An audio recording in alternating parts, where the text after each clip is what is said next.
수고자들을 잊지 않으시는 하나님이라는 제목으로 말씀 전달하도록 하겠습니다. 성경에는 간혹 매우 특이한 기록들이 있습니다. 황당한 부분이랄까요? 눈에 띄지 않아서 황당한 부분입니다. 기록의 의미를 잘 알 수 없어서 이런 부분은 왜 있을까 생각하게 됩니다. 저는 곰곰이 생각해 보았습니다. 그리고 한 가지 결론에 이르렀습니다. 이런 부분들은 하나님이 무언가 기억하고 계시다는 느낌을 주는 것 같다고요. 오늘의 본문도 제게 그런 부분이었습니다. 오늘 함께 나누고 싶은 내용은 그런 특이한 성경의 기록들이 우리에게 전해주는 것들에 관한 것입니다. 창세기 35장에는 한 여종의 죽음에 대한 짧은 기록이 나옵니다. 그녀는 여종입니다. 또 유모였습니다. 이삭의 아내 리브가가 시집 올 때 따라온 드보라입니다. 후에 이스라엘이 되는 야곱에겐 어머니의 유모가 되고 그에겐 할머니 같은 존재였을 수 있습니다. 사사기에 같은 이름을 가진 여선지자 드보라가 나오지만 오늘의 드보라는 훨씬 이전 시대인 아브라함 시대에 활동한 유모 드보라인 것입니다. 당시에 유모라는 직업은 역할이 참 특이했던 것 같습니다. 유모란 친어머니가 아니지만 젖을 먹여 어머니와 같이 키우고 집안일 전반을 담당하는 독특한 직업이었습니다. 요즘엔 유모라는 직업이 없어서 우리에겐 생소하지만 당시의 사회 배경을 생각해 본다면 유모와 그가 키운 아이와 또 그 가족 간의 관계는 매우 특별하고도 애틋한 관계였을 것입니다. 오늘 본문의 장면은 그 드보라의 죽음이 기록된 장면입니다. 야곱이 그녀를 베델 아래 상수리 나무 아래 장사하며 알룬 바굿이라 이름했다고 기록되어 있습니다. 알룬 바굿이란 통곡의 상수리 나무라는 뜻입니다. 그녀가 죽었을 때 많이 울었음을 느끼게 합니다. 이 단 한 절의 짧은 기록은 그녀의 죽음이 야곱과 그의 가족에게 어떤 큰 의미가 있었음을 또 큰 슬픔이 되었음을 알 수 있게 해줍니다. 왜냐하면 당시의 사회상으로는 종의 신분인 유모의 죽음에 대하여 특별한 의미를 지닌 이름을 붙여서까지 기억하려 한 것은 일반적인 일이 아니기 때문입니다. 그리고 이 짧은 언급은 읽는 자로 하여금 그녀의 존재와 역할의 의미를 다시 한번 떠올리게 합니다. 드보라가 누구였지? 하고요. 드보라가 성경에 처음 등장한 것은 리브가가 그의 남편 이삭을 만나기 위해 고향을 떠날 때입니다. 아브라함은 100세에 얻은 자식 이삭을 위해 신임하는 종인 엘리에셀을 보내 신부감을 얻어오게 했고 그때 리브가는 얼굴도 모르는 이삭과 결혼을 결심하고 고향을 떠나 이삭에게로 옵니다. 이때 여종들과 유모와 함께 떠났다고 나오는 기록이 나옵니다. 잠시 창세기 24장 58절로 가서 함께 살펴보시겠습니다. 창세기 24장 58절입니다.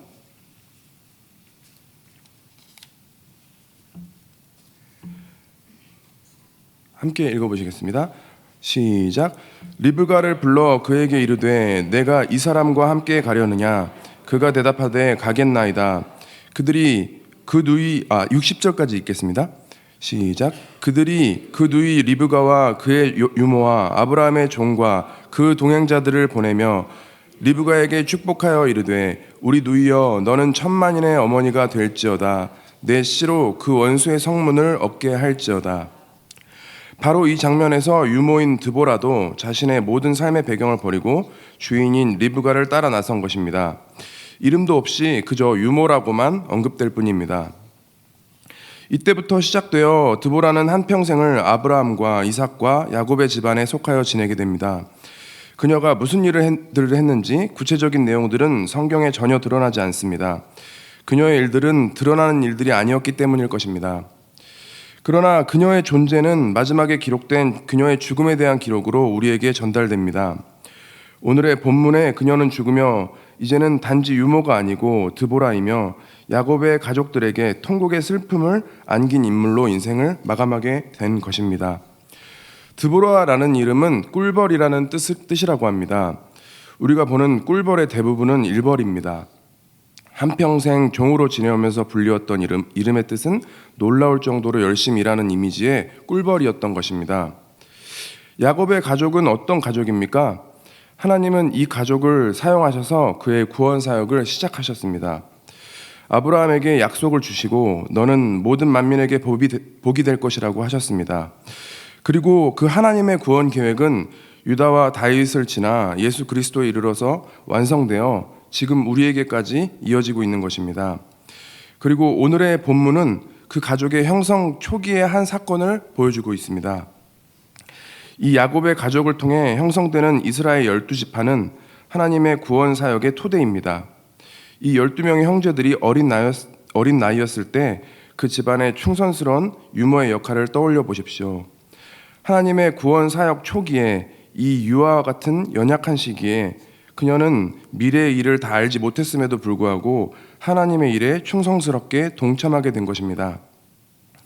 그녀의 일들이 하나님의 입장에서 얼마나 중요한 일들이었겠습니까? 그것을 상상하는 것은 그리 어려운 일이 아닐 것입니다. 우리는 성경의 수많은 인물들의 이야기에 주목하며 성경을 봅니다. 드러나는 일들은 드러나는 대로 필요합니다. 그러나 잠시 스쳐가는 언급도 조용히 이름도 없이 빛도 없이 묵묵히 헌신하는 사람들을 떠올리게 했습니다.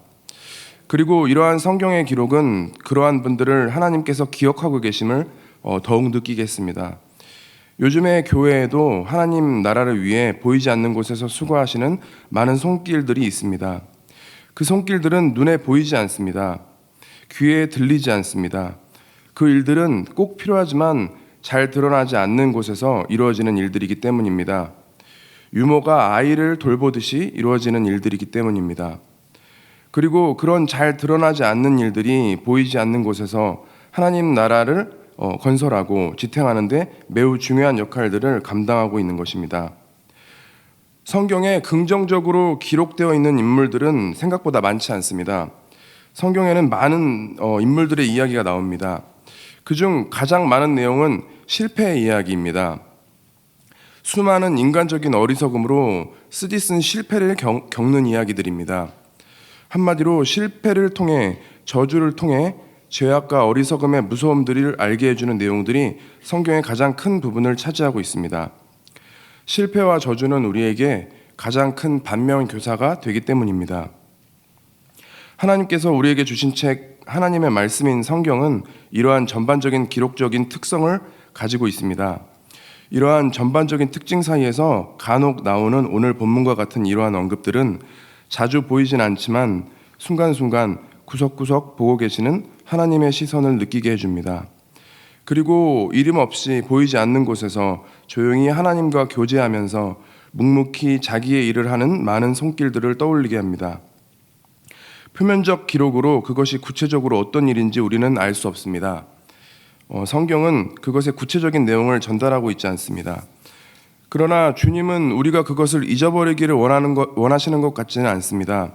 또 그것을 기억하고 계시다는 것을 알리고 계신 것 같습니다. 그것은 무언가 보기보다 특별한 일들이고 중요한 일들입니다. 성경은 우리가 그것이 무엇인지 생각해 보게 합니다. 그렇게 생각해 봄으로 표현되지 않은 더 많은 것을 우리가 더 풍성하게 알 수 있게 해줍니다.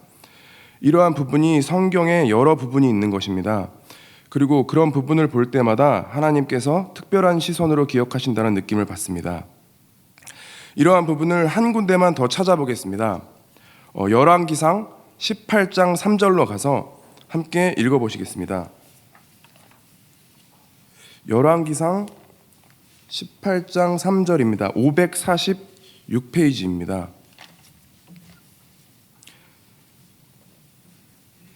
546페이지 열왕기상 18장 3절입니다. 3절부터 4절까지 함께 읽어보시겠습니다. 시작. 아합이 왕국 맡은 자 오바댜를 불렀으니 이 오바댜는 여호와를 지극히 경외하는 자라. 이세벨이 여호와의 선지자들을 멸할 때 오바댜가 선지자 100명을 가지고 50명씩 굴에 숨기고 떡과 물을 먹였더라. 오바댜라는 이 이름을 아십니까? 엘리야 선지자가 활약하는 열왕기상 18장에서 잠시 스치듯이 지나가는 이 인물은 성경은 여호와를 지극히 경외하는 자라고 표현합니다. 오바댜는 이 부분에서 조금은 갑자기 등장하고는 19절이라는 짤막한 분량만 등장하고 그 뒤로 나오지 않습니다. 언뜻 지나가기 쉬운 부분이지만 이 표현은 성경이 사람에 대해서 설명한 말 중 가장 최고의 표현 중 하나가 아닐까 싶었습니다. 그냥 경외하는 것도 아니고 지극히 경외하는 자라고 설명된 사람은 거의 없기 때문입니다. 오바댜라는 이름의 뜻은 하나님의 종이라는 뜻입니다. 오벳은 종을, 야는 여호와 하나님을 의미합니다. 그래서 오바댜는 하나님의 종이라는 뜻이 되는 것입니다.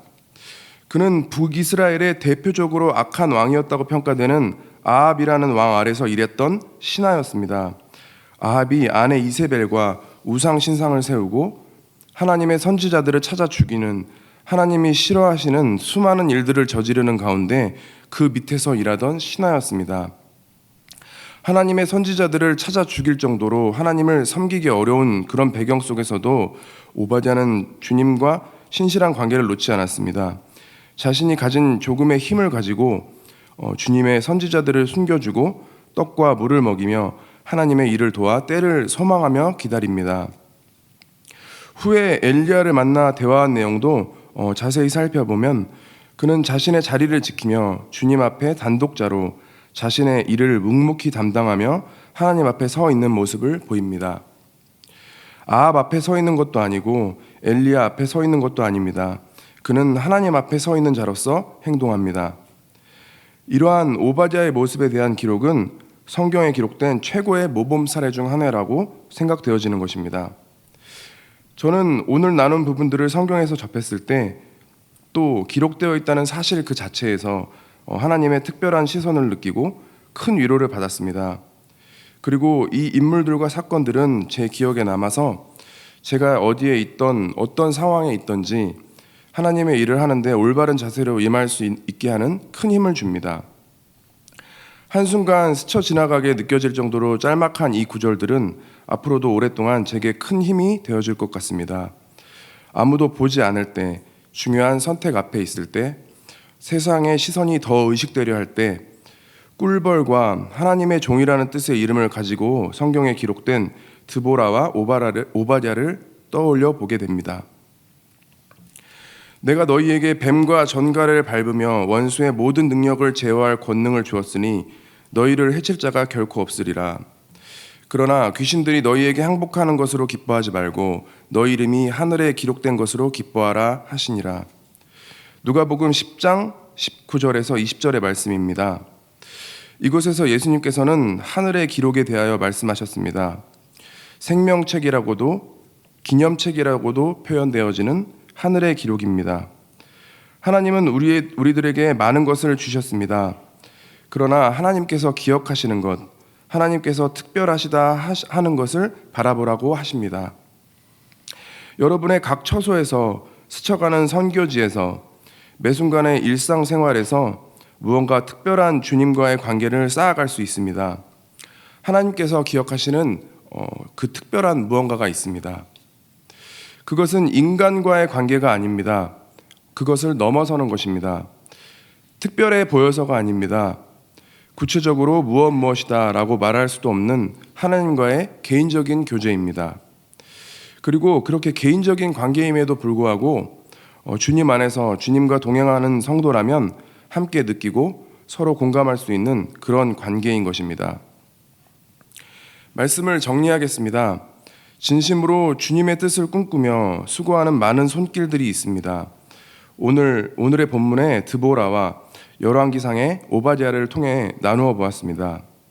그 손길들은 아브라함 때부터 있었고 지금도 곳곳에 있습니다.